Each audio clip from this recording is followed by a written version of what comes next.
Refractive index. Refractive index किसी medium से assigned एक ऐसा पैरामीटर होता है जो हमें बताता है कि लाइट बीम वैक्यूम के कंपैरिजन में किसी अदर मीडियम में कितना स्लो ट्रैवल करता है। रिफ्रैक्टिव इंडेक्स एक ऐसा पैरामीटर होता है जो हमें बताता है कि किसी मीडियम में लाइट वैक्यूम के कंपैरिजन में कितना स्लो ट्रैवल करता है। ठीक है, इसे रिफ्रैक्टिव इंडेक्स कहते हैं। ग्लास का रिफ्रैक्टिव इंडेक्स 1.5 होता है। वाटर का रिफ्रैक्टिव इंडेक्स आप लोग याद रखिए, लैब में प्रैक्टिकल भी कराए हैं आपको कि वाटर का रिफ्रैक्टिव इंडेक्स फाइंड किया करना, और स्टैंडर्ड वैल्यू बताए थे 1.33। एयर का रिफ्रैक्टिव इंडेक्स 1.00 या केवल 1 भी कह सकते हैं।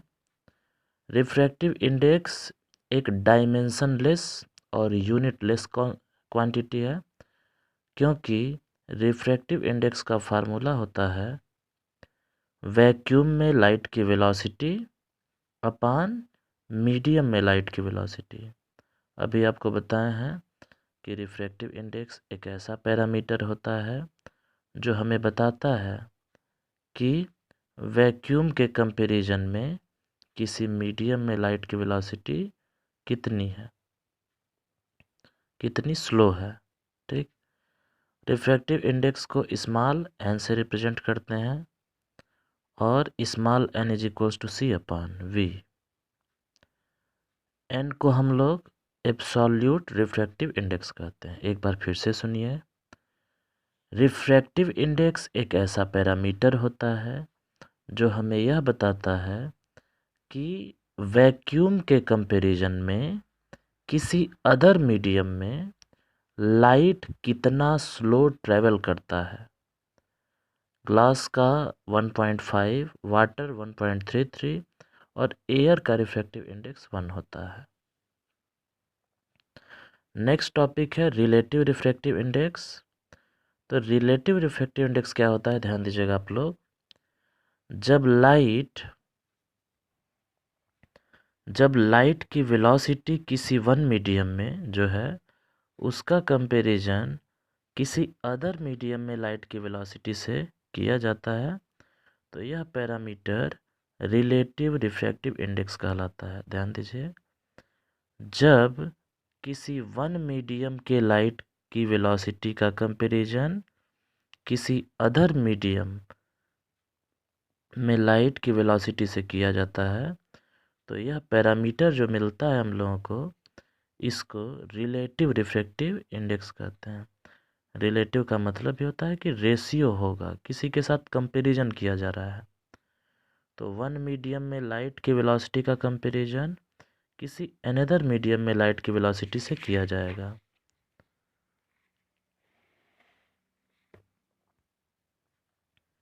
तो रिलेटिव रिफ्रैक्टिव इंडेक्स का जो फार्मूला होगा, या हम कह सकते हैं जो रिलेशन होगा रिलेटिव रिफ्रैक्टिव इंडेक्स किसी मीडियम का, वह किसी मीडियम में लाइट की वेलोसिटी के इन्वर्सली प्रोपोर्शनल होता है।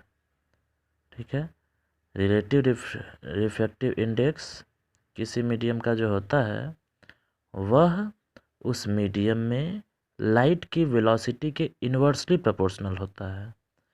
इसका मतलब यह है कि हम कह सकते हैं कि अगर उस मीडियम में लाइट की वेलोसिटी स्मॉल v है और रिफ्रैक्टिव इंडेक्स n है, तो n is directly proportional to 1/v और n is inversely proportional to v।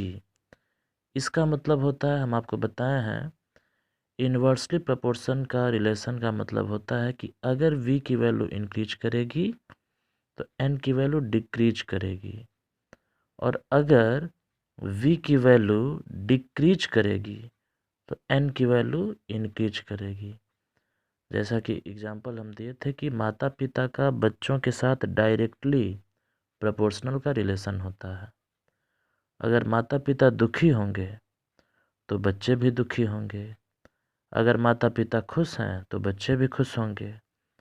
इसका वाइस वर्सा भी सही है। अगर बच्चे दुखी होंगे तो माता पिता भी दुखी होंगे, और अगर बच्चे खुश हैं तो माता पिता भी खुश हैं। Direct relation. इनवर्स रिलेशन में जैसे मान लीजिए आप हैं और आपका कोई दुश्मन है। अगर आप दुश्मन आपका खुश रहेगा तो आप दुखी रहेंगे, अगर आपका दुश्मन दुखी है तो आप खुश रहेंगे, या आप दुखी हैं तो आपका दुश्मन खुश रहेगा, और अगर आप खुश हैं तो आपका दुश्मन दुखी रहेगा। इसीलिए कहा भी गया है कि अपने दुश्मनों के सामने हमेशा खुश रहना चाहिए। तो एन और वी का जो रिलेशन होता है इनवर्सली प्रोपोर्शनल का होता है। मतलब एन का दुश्मन एक तरह से कह सकते हैं वी। अगर वी की वैल्यू इंक्रीज करेगी एन डिक्रीज करेगा, और अगर वी की वैल्यू डिक्रीज करेगी तो एन की वैल्यू इंक्रीज करेगा। ठीक, तो N12 की बात की जाए, N12 का मतलब आपको समझाए थे, refractive index of second medium with respect to refractive index of medium 1, जो कि लिखे भी हैं आगे। N12 का क्या मतलब है? Refractive index of medium 2 with respect to refractive index of medium 1। और इसका फार्मूला हम लोग लिख सकते हैं। इसको अगर हम लोग रिफ्रैक्टिव इंडेक्स मीडियम 2 का हम सपोज करें N2 है, और मीडियम 1 का रिफ्रैक्टिव इंडेक्स N1 है, तो N12 की वैल्यू हो जाएगी N2/N1। अभी आपको बताया है कि N और V में इनवर्सली प्रोपोर्शनल का रिलेशन होता है। इसका मतलब अगर यहाँ N2 आया है तो इसके इन्वर्स, चूँकि इन्वर्सली का रिलेशन है तो V2 नीचे आएगा। देखिए इन्वर्सली में आएगा। और अगर N1 नीचे है तो V1 देखिए ऊपर है। तो N2 और V2 में भी आप देख सकते हैं इन्वर्सली का रिलेशन है, और N1 और V1 में भी इन्वर्सली का रिलेशन है यहाँ से। ठीक, तो N2/N1 या इसी को V1/V2 भी कह सकते हैं। ए वेलोसिटी का रेशियो कहेंगे तो V1/V2, रिफ्रैक्टिव इंडेक्स का रेशियो कहेंगे तो N2/N1। यह हो जाएगा N12। It means that refractive index of medium 2 with respect to refractive index of medium 1 is equals to N2/N1 is equals to V1/V2। Next topic देखिए आप लोग।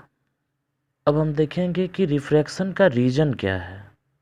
तो रिफ्रैक्शन का रीजन, ध्यान से आप लोग सुनिएगा, रिफ्रैक्शन का रीजन यह है कि लाइट की स्पीड अलग अलग मीडियम में अलग अलग होती है। ठीक, लाइट की स्पीड अलग अलग मीडियम में अलग अलग, डिफरेंट मीडियम में डिफरेंट डिफरेंट होने की वजह से ये रिफ्रैक्शन होता है। ठीक है,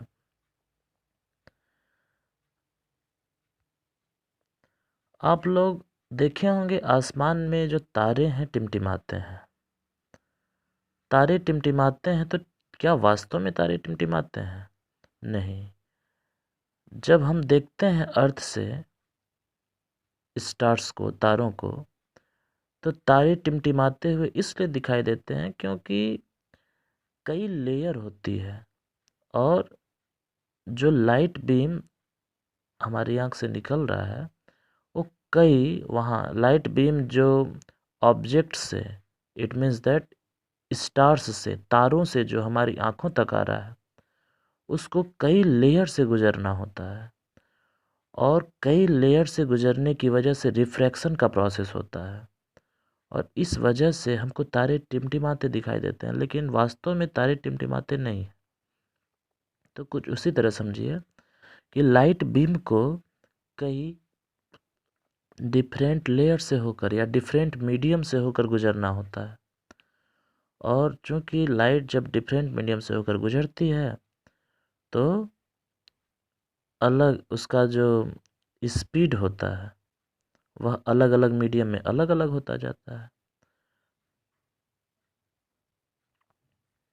तो इसलिए रिफ्रैक्शन का रीजन क्या हो गया? रिफ्रैक्शन का रीजन है कि अलग अलग मीडियम में लाइट की स्पीड अलग अलग होती है। कुछ इम्पॉर्टेंट पॉइंट हैं जो आपको जानने चाहिए, या ध्यान रखिएगा आप लोग कि रिफ्रैक्शन के दौरान जो फ्रीक्वेंसी है वह चेंज नहीं होती है। मतलब कि अगर लाइट बीम वन मीडियम से अदर मीडियम में जाती है तो उसकी फ्रीक्वेंसी नहीं चेंज होती है, लेकिन वेवलेंथ चेंज हो जाता है। इस बात का ध्यान रखिएगा आप लोग। सेकेंड, ऑब्जेक्टिव क्वेश्चन इससे बनते हैं कि रिफ्रैक्शन में क्या चेंज होता है और क्या चेंज नहीं होता है। तो याद रखिएगा, रिफ्रैक्शन के प्रोसेस के दौरान जब लाइट बीम वन मीडियम से अदर मीडियम में जाती है तो वेवलेंथ चेंज हो जाता है, लेकिन फ्रीक्वेंसी चेंज नहीं होती है।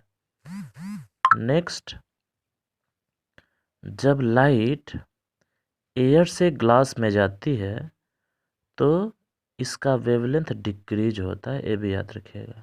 अभी आपको बताएं, वेवलेंथ चेंज होता है, और एयर से ग्लास के केस में एयर से जब लाइट पास करती है और ग्लास में जाती है तो इसका वेवलेंथ डिक्रीज हो जाता है। इस बात का आप लोग ध्यान दीजिएगा।